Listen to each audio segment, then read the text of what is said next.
Well, welcome to the 700 Club. Israel and Hamas are supposedly closing in on a deal for a ceasefire and hostages being released. Officials in Qatar say Hamas has accepted a draft agreement that includes the release of dozens of hostages. While Israeli officials agree that progress has been made, they say final details are still being worked out. Julie Stahl reports from Jerusalem. The U.S. has been positive about progress in the negotiations over the past several days. Earlier, President-elect Trump predicted a forthcoming agreement. There's been a handshake, and they're getting it finished, and maybe by the end of the week. But it has to take place. Media reports say 33 hostages would be released at the start of the deal, but Israel is not sure how many of those would be alive. The release of more would be negotiated in later stages. Israel wants a hostage deal. Israel is working with our American friends in order to achieve a hostage deal. This progress comes after what the Times of Israel reported as a tense meeting between Israeli Prime Minister Netanyahu and President-elect Trump's top Mideast envoy. Some hostage families and their allies have marched in Jerusalem to protest any deal that does not free all the hostages at once and in which Israel gives up hope of crushing Hamas in Gaza. President Trump, do not pressure us to give in to the Hamas. Pressure them to give in to us. Vice President-elect J.D. Vance says progress is being made because of Trump's threats against Hamas if there's no agreement by Inauguration Day. Julie Stahl, CBN News, Jerusalem. Well, I want the hostages to come home. I think everyone does. But this is a hostage deal where literally you're trading huge numbers of convicted felons who are in jail right now and convicted for horrible crimes against Israelis. So it's a swap. My fear is Hamas is looking for a ceasefire so that they can rebuild. And Yahya Sinwar's the leader who has been killed by Israel.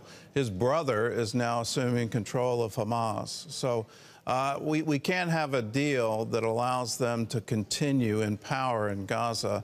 That's not fair to Israel. It's definitely not fair to the people of Gaza. In other news, fierce winds are still blocking firefighters from containing the California wildfires. Charlene Aaron has the story.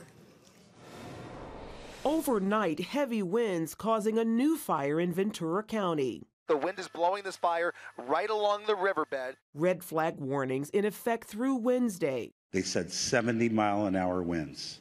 It's going to be very difficult to contain that fire. CBN contributor Paul Petit is in the region. The big concern right now for LA firefighters are the winds. They're expected to pick back up again and last through Wednesday.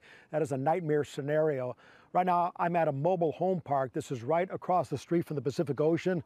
And as you can see, utter devastation. This mobile home park completely melted from the fires that came down from the Pacific Palisades. CBN's Operation Blessing is on the ground, providing much needed relief to those who have lost everything. We've responded to the Palisades area, working with Bel Air Church, and then also the Eaton fire, primarily with Cathedral Church, where we distributed over 1,000 meals the other day. One of the biggest needs right now really and truly is bottled water. Seems like we just can't get enough of it in there, so we're shipping truckloads into the area. But also hygiene supplies. Even though these people might be in hotels, which are overwhelmed, or staying with friends and family, being able to have a hygiene kit show up. Again, non-perishable food is also helpful for those who are on the move, making sure they can feed their families. On CBN News' Faith Nation, Operation Blessing Chief Operating Officer Drew Friedrich explained the unique challenges of helping victims in an ongoing crisis. Traditionally, when we show up after a disaster, after a hurricane, after a terrible storm, the worst of it's over. But right now, with these fires still burning, the situation's changing minute by minute, hour by hour. Meanwhile, international help is arriving to help battle the flames as Canada, Mexico, South Africa, and even Ukraine have sent teams to assist California firefighters. Charlene Aaron, CBN News. The world is definitely responding to this crisis, and it's absolutely horrific, and it doesn't seem to be going away. If anything, the fires continue to spread, and new fires are starting up.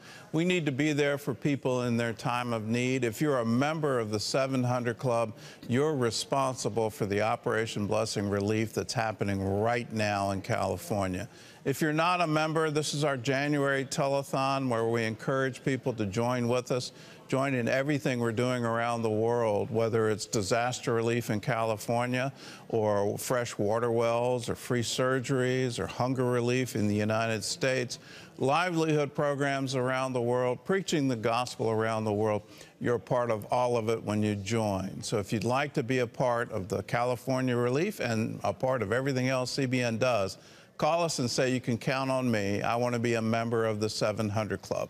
The number is 1-800-700-7000. How much is it to be a member? It's just $20 a month, 65 cents a day. Some can join at higher levels, and we have them. 700 Club Gold at $40 a month. 1,000 Club is $1,000 a year. That breaks out to $84 a month. And we're hearing from people, these are reports that have come in overnight. San Gabriel, California, a founder, $5,000. Maryville, Washington, 1,000 Club member going to $7,000. And then West Hempstead, New York, founder doubling to Chairman Circle, $10,000. Portion of every one of those gifts is going to go into Operation Blessing. You can be a part of it. Call us, 1-800-700-7000.